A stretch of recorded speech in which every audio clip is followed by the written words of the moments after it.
Hello and welcome to our Heart of a Hall of Famer edition featuring our 2022 Central State University induction class. Today we have with us Victory Simmons of our great Central State football teams of the 80s. And first of all, Victory, thank you for joining us today. It's an honor to have you and an honor to see you going into the Hall of Fame, and just sort of tell us, when you first got that call, right, that you're going to the Hall of Fame, what was the reaction? What did it feel like? It felt great. But first of all, I want to thank you for having me, and thanks for the call. And this is a great feeling. But the call was really it was joyous. It was a joyous call, and it couldn't have came at a better time.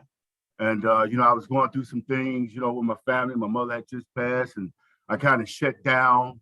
And we just had to take care of business, and doing that. So my wife, Deanna, she was kind of taking my calls. And so when I got back, when I came in from her, she said, "Big, I got good news and I got bad news." And she said, "Bad news, just a little minor fix, at the house, a pipe busted." And then she said, "The good news, you've been selected to the Central State Hall of Fame." And that just, man, it just strengthened me, man. And it just is, I'm still riding the wave right now. It's a very joyous feeling, I tell you, very joyous. Yeah. And you talk about being joyous and also, life happens and taking care of business. You took care of business here as a player. Oh, yeah. We'll get to that. But before you, got to Central State, before you arrived here, just take us back even further. Sort of your background, your upbringing, and ultimately what led you to come to Central State. Oh, man. Yeah. Well, I grew up on the west side of Chicago. I'm a true Chicagoan. And, went to a very tough high school, Austin High School. And our football program, it was a tough program. We had our head coach. He was very, very adamant about academics.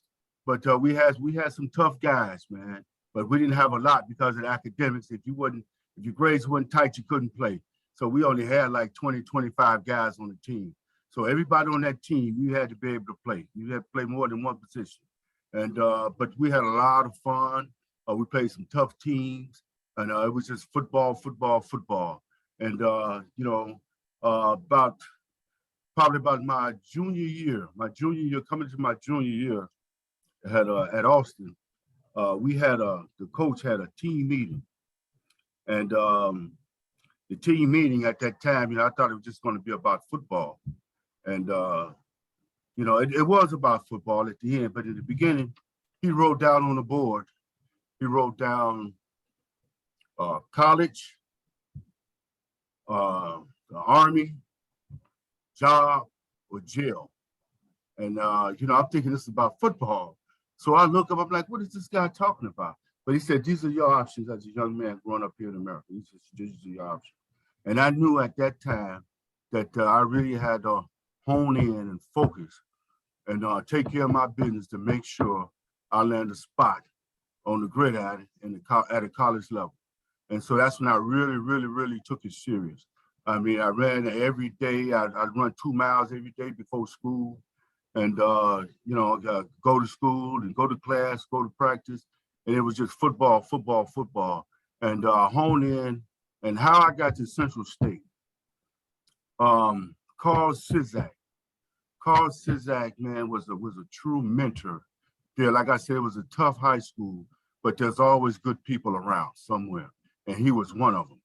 And he knew I was a serious guy, and I was the captain of that team. I started as a sophomore. I was the captain of varsity, and so I took it very serious. And then everybody knew that. But Carl Sizak, like I said, man, he was a mentor, just a good guy. And he asked me, he came up to me one time, he said, "Vic," he said, "man, what you gonna do? Where you going? What school you going to?" Everybody knew I was going somewhere. And at that time, I was so crazy about Michigan. I don't think who wasn't at that time back in the 80s, Bo Schembechler. And but he told me about Central State. He said, "Vic, have you ever heard of Central State?" And I said, "No, I haven't. But I heard about HBCUs, but I just didn't know about Central State at that time. And when he told me about Central State, man, I was, I was very interested.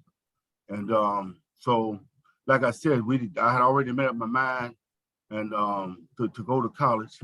And but after talking to Mr. Sizak, he stayed on me about it. He stayed on me about it. He said, Vic, do you want me to make a call for you? I said, you do that for me? He said, yeah, man, I got you. So he made a call. He knew Garnett Purnell. And he made a call, and those two guys together combined, that's how I got to Central State. And they came down, and I was selected to play an all-star game, the Chicago Public League versus the Catholic League. We have it every year. And I was selected in that. And they came down. They came down to see me in the all-star game. They was recruiting me every. They wanted me. And, like that, me just been who I want, whoever wants me. You chasing somebody and they don't look back at you, you might go a different route. But anyway, so I didn't, after that, I was pretty much sold. It was a wrap. It was a done deal. And Coach Fisher, he came down and I had a chance to talk to him after the game. And he told me, he said, hey, man, you come to Central State, it's a good chance that you can play right away. And that's what did it for me. I just wanted to play football, man. And, after they came down and we pretty much shook hands and it was a deal. And I came to Central, man, and, probably the best move I ever made. Yeah, as far as my career. Yeah, it's the best move I made. And I did. And we talked to our kids, our recruits. Of course, you can relate. It's not just a 4-year decision to come to Central State. It's a 40-year decision, right? You look all the years. Absolutely. 40-year plus, Fisher. yeah. Mm-hmm. Yeah. And you mentioned something interesting. Coach Fisher told you could play right away, and you did. You're in the starting spot as a freshman, right? And continue to play on throughout your career here. So talk about really, how hard, for those of us that weren't there, we know those teams were great, but how hard is it to crack the lineup at Central State during that time with all this talent?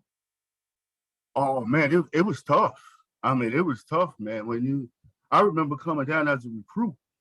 When I came down with my parents to actually visit the campus, right before I actually came into camp, and my mother was happy to walking past the locker room, and it was just a bunch of this just happened to be the offensive line in there working out. The biggest guys on the team. We had guys 6'8", 6'9". We was legit. And so she said, those are grown men. And I'm looking at my good buddy now, we just about best friend I got probably. And Big Shaw, Eugene Shaw, this guy was swole, muscles everywhere. Everybody was just really into it. We had some real true football players. And he had transferred from Vanderbilt, in their program, and he bring that attitude and sharing stuff with me. And so it was tough. But how I got my break, I worked, first of all, I worked hard. Football was my life. I just, that's just who I was. Growing up, it was 6 of us, 3 boys, 3 girls, and I was next to the youngest. I just didn't want to be at home, be around the house. So football and sports, that was my world. But yeah, so when I got to Central, I had like I said, I was really hungry, and I was very serious about it. I did the things, I worked out, I got my body tight, and I studied, got my grades, and I wanted to play. And I think that the coaches, they saw that, and I wasn't afraid. I wanted to get out there. I wasn't one of them guys who just wanted to watch, I tell you that. And especially coming from a school like Austin, where I was so used to playing, the only time I came off the field was halftime and when the game was over.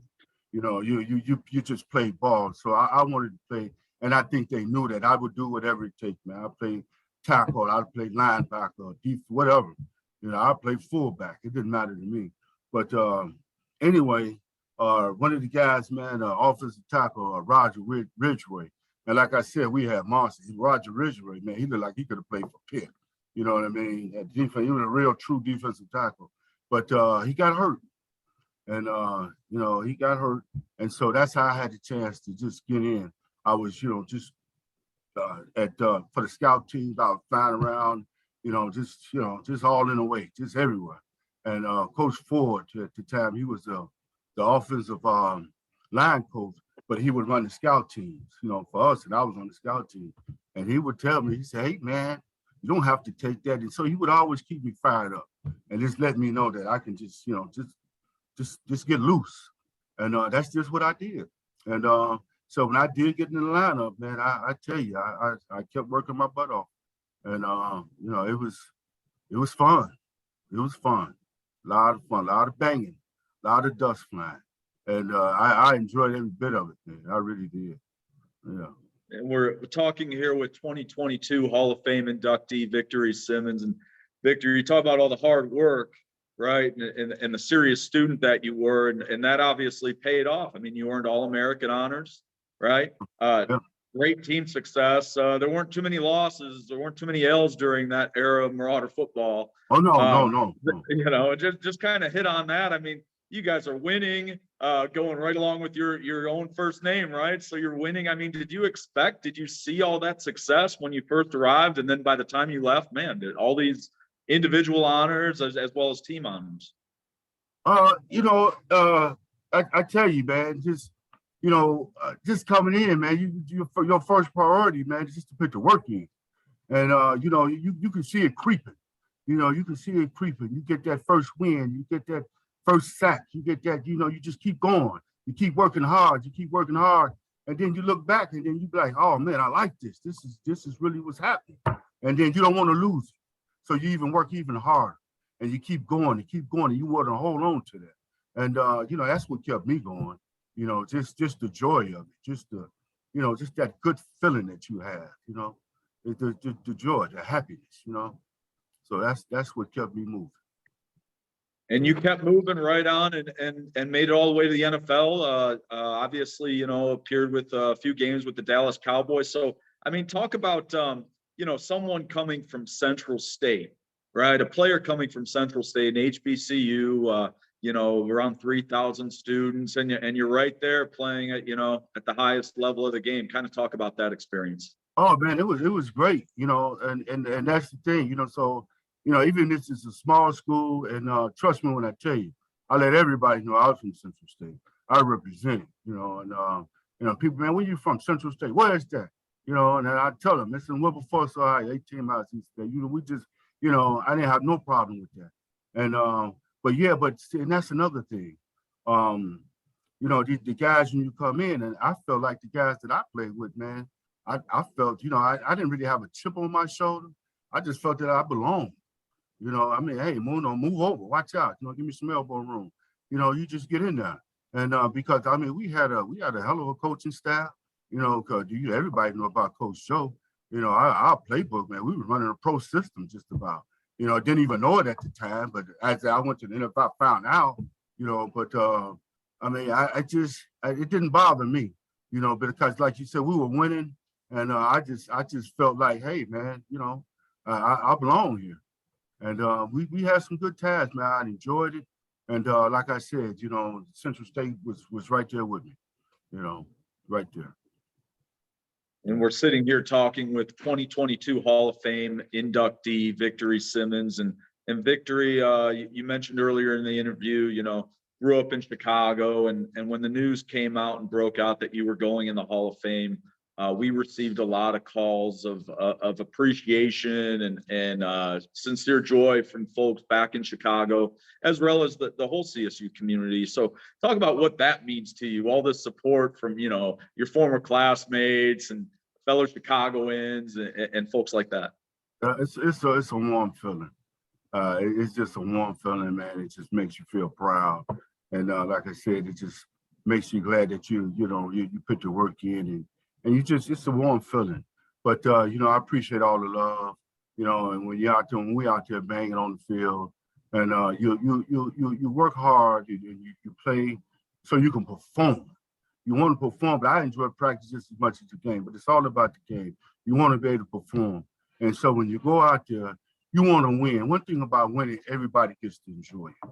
You know, I mean, the student body is so important, you know, for them to come out. And one thing about back in the 80s, they came out, you know, all the school, everybody, it was, you know, it wasn't just, you know, it was a celebration, you know, I mean, that's how I took it, you know. And so, you know, it's a really good feeling. You know, the Chicago, when I came in, like you say, coming from Chicago, the guys that's on the team from Chicago, Larry Kelly, you know, he was, you know, very, they looked out for me, homeboy, you know, looking out for you. And, you know, it was just, it was nice. So to all those people, man, that salute me, I salute you, and thank you too as well, you know, for just being there, you know. So yeah. And you Yeah. mentioned these Hall of Famers and fellow Chicago and Larry Kelly, who was inductee a few years back. So shout out to Mr. Kelly as we Yeah, move congratulations forward. to you, Kelly.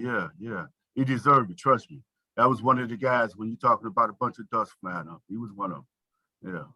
Yeah. And you talked about it earlier, all the hard work you put in and the pride that the student body had in football, and of course the winning, and of course now fast forward, you're officially going to be inducted into this Hall of Fame. So you're, you know, one of the models that current and future students are going to look to and say, man, can I be there someday? So for you, what does it mean? What does it really mean to be a Marauder and to be part of this Hall of Fame? Oh man, it feels special. It feels special. It means a lot. It feels special, and you know, just it's a great deal of pride go with that. And then not only that, it's just a true honor. It's just a true honor and an honor to be upheld. And that's something I'm looking forward to. I've always done. One of the things I learned, you know, at Central State and playing ball under Coach Joe is just being a character guy. I wasn't always a character guy, but you know, you get older, you grow, and you get into it, and you understand the value and the importance of it. And I think that's what life is all about, especially as a man, to grow and develop, and just to be the best man that you can. And so, you know, I take that with a great deal of pride, and you know, I have no problem with it. And I just, you know, want to say thanks to all the people that made this possible. And as we close out our Heart of the Hall of Famer segment with 2022 inductee Victory Simmons. Victor, I want to give this moment, this last sort of few minutes of this interview as a stage for you to publicly acknowledge and say thank you and just give your props to I know there's a lot of folks that you know you want to say thank you to and appreciate. So without further ado, go ahead and give. Oh yeah, well, absolutely. Like I said, you know, you coming up, man, you don't understand how many people that helped you, or you just don't really realize how many people that you know was there and helped you along the way. And like I said, man, you know, with as far as Central State, man, and my football career, I just got it. My first thing since I have to go to Carl Sizak. You know, Mr. Sizak, he was drafting teacher at Austin. And it was just, man, like I said, it was a really tough high school. And but it's always somebody around to help. And I really appreciate that, him and Garnett Purnell for bringing me in. And he just really, I really appreciate him for not only, you know, the athletics, I had that down and I was shining and people knew I was serious about the football.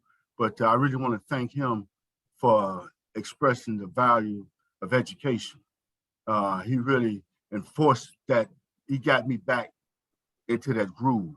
You know, I grew up at the Catholic school. I never had a problem with school and education, but when it came to Central State, I was so excited to be in, you know, college. I'm here now. I'm in NCAA.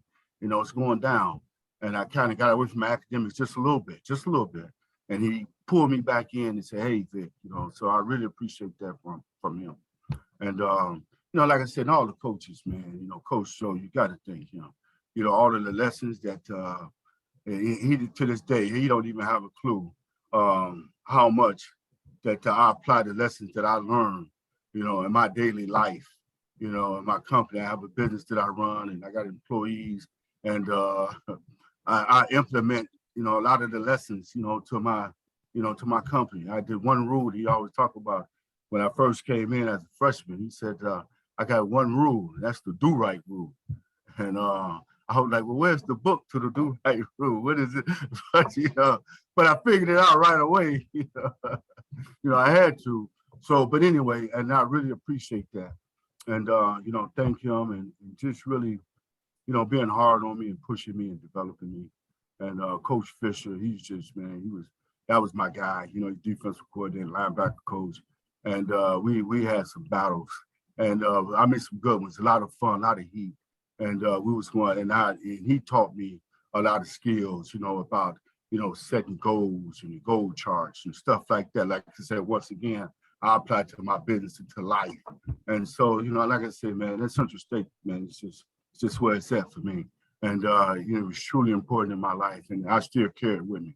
And, it's just so many people, man. And, a good friend of mine, Eugene Shaw, man, I was hoping that, he could come in with me, man, be together, man, because we were together all the time. And we trained together. A lot of people was out in Breezeway, and we'd be pumping iron, man. We never, don't get me wrong, we caught it with it later, but we kicked off pumping iron. We stayed busy. And I think when we talk about that offensive line, I think he was the best one on that line, the best dedicated as far as his body, his technique. I mean, that guy just didn't go to sometimes you just have to say, hey, man, it's over. Calm down, man. And but I don't like to say thanks to him because he was always in my ear. I don't think that I would have started my freshman year had it not been for him in my ear. He was my roommate. He brought me when I met up with him at the All-Star practice. He's from Chicago, from Carver. I met up with him at the All-Star practice. And he said, you going to Central? I said, yeah. So he said, you be my roommate. So he really helped me out a lot, man. He helped me out along the way, man. He was, I just said, he was a mentor to me. He's got a couple of years on me, a year or two on me. And he looked out big time. And I said, thanks to him, man. And, and I got to say thanks to my wife, Deanna. She's just a sweetheart.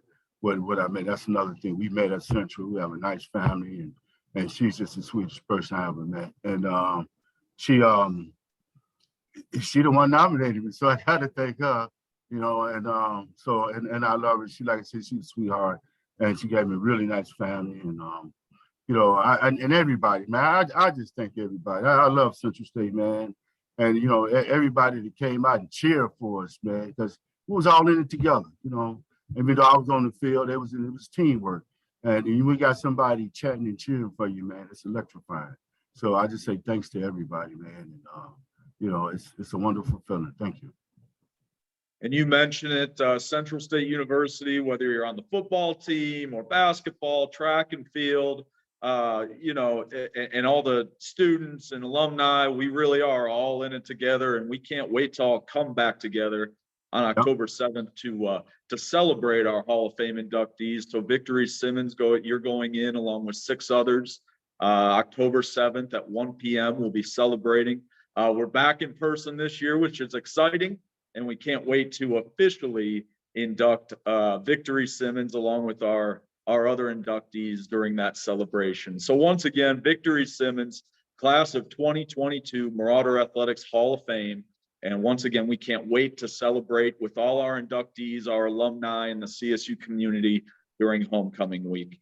Thanks for watching, and we look forward to celebrating the tradition of Marauder Athletics.